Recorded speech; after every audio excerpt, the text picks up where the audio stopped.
Bali itu ya. Tuh, liatin deh. Nih, gue di mana? Gue di Denpasar ya, di Denpasar. Ya. Itu ada Pasar Badung di belakang sana itu. Ya, Pasar Badung ya. Pasar yang paling terkenal di sini ya. Kalau kamu datang ke Denpasar gitu. Hari ini mau cerita apa? Yuk, cus ikutin aku terus. Nah guys, ini suasana Imlek ya. Tuh lihat tuh, ada bantu-bantu lampu Imlek. Nah, terus yang aku mau liatin kamu nih, lihat ya di depan aku nih ada apa? Lihat. Nah guys, ini sungai di Denpasar ya, Denpasar Bali ya. Jadi sungainya itu dibikin tempat biar orang pada bisa santuy-santuy itu, buat tempat santai, ada tempat duduknya. Terus di sebelah sana tuh ada jalanan tuh, dibikin jalan buat nyebrang, dikasih lampu-lampu. Jadi kalau malam itu cantik banget, orang pada banyak duduk-duduk santuy. Itu ada perantara kayak apa namanya sih, kayak pendopo gitu, bisa duduk sama keluarga makan-makan. Ini cantik. Nah di atas itu yang rame-rame itu pasar, orang jualan, pasar sayur, pasar ikan, pasar segala macam. Kalau pasar baru itu pasar keringnya, itu pasar bajunya, pasar kain ya. Nih, jadi cantik gitu loh, dimanfaatkan, dibikin bagus, jadi enak dilihat gitu loh.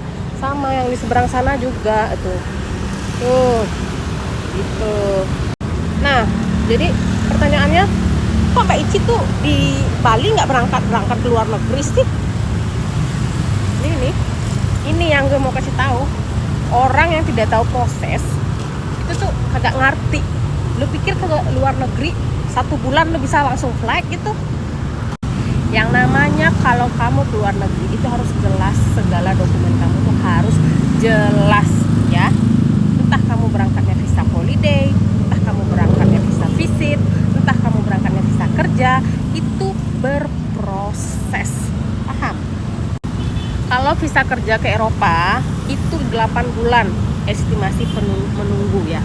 Menunggu untuk proses visa. Itu visa kerja ya, visa kerja. 8 bulan. Kira 8 hari? 8 bulan ya. Lu bayangin itu lamanya. Nah, kalau kamu udah dapat visa, turun visanya, kamu interview ke Jakarta, ke embassy-nya. Ya, kamu datang ke negara mana yang kamu tuju, ke Italia, pergi ke embassy Italia di Jakarta, interview visa kamu. Apa sih Mbak Ici interview visa? Jadi ya gue jelasin kalau lu mau kerja ceritanya ke luar negeri, misalnya nih sebagai contoh ke Italia, nanti lu datang ke embassy Italia, nanti ditanya, dilihatlah data kamu, nama kamu, paspor kamu, segala macamnya, kontrak kerja dilihat semua. Dia tanya, kamu bener mau datang ke Italia? Kenapa kamu mau ke Italia? Kenapa kamu gak mau kerja di Indonesia? Itu pertanyaan yang bakal masuk saat interview di kedutaan negara tujuan yang bakal kamu tuju. Ya, apalagi di Eropa. Kalau Eropa itu pasti interview, Amerika pasti interview, UK pasti interview. Yang gak ada interview itu ke Turki, itu gak ada interview visa. Kamu dapat visa langsung flight. 2 bulan udah kamu bisa flight kalau ke Turki. Nah, kenapa harus interview? Karena negara luar seperti Eropa, seperti UK, seperti Inggris, seperti UK itu Inggris ya, atau London, Amerika, mereka itu punya peraturan yang ketat. Mereka tidak mau orang-orang luar yang bukan orang asli sana datang ke negara situ ngelantang ngeluntung, nanti nggak ada kerjaan, nggak ada uang. Itu yang mereka pengen jaga.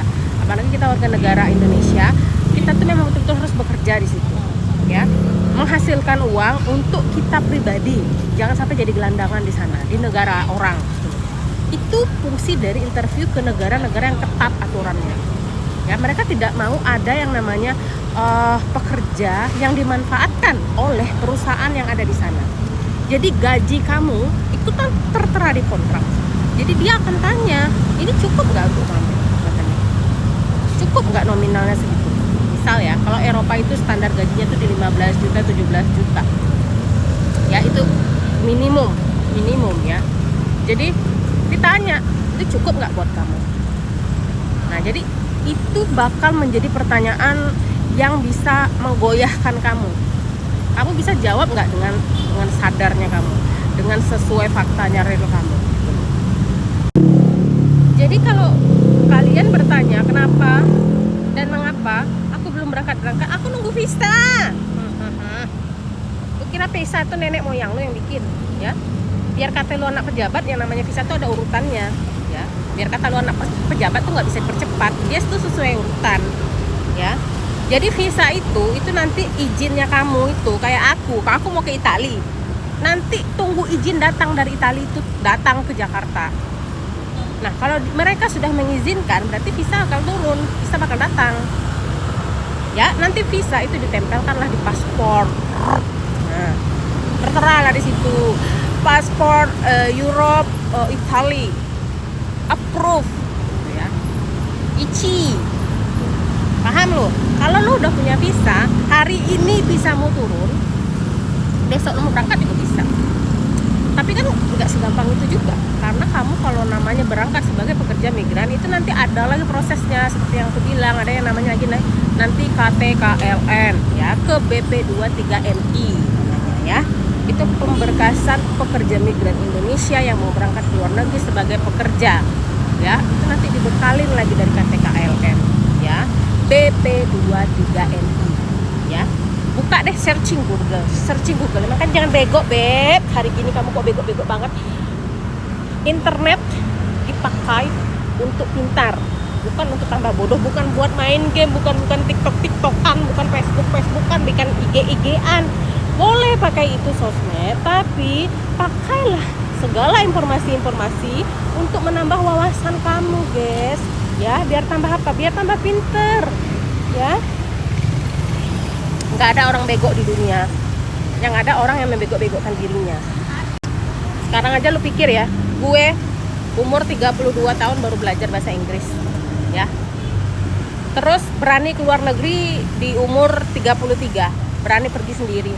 Kemana-kemana melenglong-lenglong gue, ke Eropa juga gue sendiri, kemana-kemana gue pergi, ya. Gue nggak nunggu orang ngajak gue jalan sendiri. Ngapain nunggu orang? Gue ke sono kok gue jelajahi tuh Eropa, ya.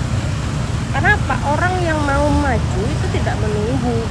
Orang yang mau maju itu dia bergerak, berjalan. Sukses itu bukan tentang keberuntungan, ya. Bukan tentang keberuntungan, tapi siapa yang mau bergerak, siapa yang mau gas, siapa yang mau mulai. Ya, mau mulai itu berat. Lu pikir deh pakai otak dan logika lu. Gue lo perempuan, ya, punya anak, gue tanggungan gue ada, keluarga gue ada, mama gue, adik gue. Berani lo gue pergi ke luar negeri sendiri. Gue lo stay di Bali, lu kira Bali ini negara gue, lu pikir Bali ini tempat tinggal gue? Enggak, tapi gue bisa hidup di Bali. Gue cari kos-kosan sendiri, gue jalan sana sini sendiri, ya. Gue pesen apa aja sendiri. Oke, itulah gue pakai nih alat yang paling top, Marco top. Android kalau kamu punya Android, iPhone kalau punya iPhone, googling, ya. Googling, semua ada di dalam internet itu. Apa yang nggak ada? Hah? Apa yang nggak ada? Nggak ada, semua ada, ya. Jadi intinya gitu ya guys, kalian kalau mau maju, kalian kalau mau sukses, entah itu sukses dalam bidang karir, entah itu sukses dalam kehidupan, jangan takut berjuang, jangan takut memulai. Nggak ada sesuatu yang tidak mungkin, ya. Jangan takut mencoba. Kalau nggak mau, ya itu masalah lu, ya. Kalau takut, ya itu derita lu, ya. Tapi memang satu syarat yang harus kamu miliki itu mental, guys. Mental baja, ya. Karena orang yang bermental baja itu ditempatkan di mana aja dia nggak bakal hancur, ya. Walaupun kamu dijatuhkan, dihancurkan, dilelehkan, kamu tetap kuat. Itulah aku, this I am, ya. Kalian tidak tahu seperti apa penderitaan yang aku lalami di Eropa, dan aku tidak pernah berbagi itu. Nggak ada yang tahu, ya. Karena aku di luar negeri. Siapa yang bisa lihat aku? Tapi aku tetap berdiri sampai sekarang loh. Mentalku sehat, ya. Bisa sana-sana warawiri. Prioritas kesehatan aku. Makanya aku ke Bali selain nunggu visa aku turun, aku juga healing. Jadi menyembuhkan rasa lelah. Makanya aku jalan-jalan, makanya aku perawatan, tetap positive thinking. Salah satunya fungsinya itu biar kita tuh mentalnya tetap sehat, karena kesehatan mental tuh lebih dari segala-galanya, ya. Jadi ini buat kalian semua yang bekerja, yang menjadi tulang punggung, tetap jaga kewarasan mental, ya. Semangat. Nobody is perfect and nothing is impossible if you want to try it. Okay?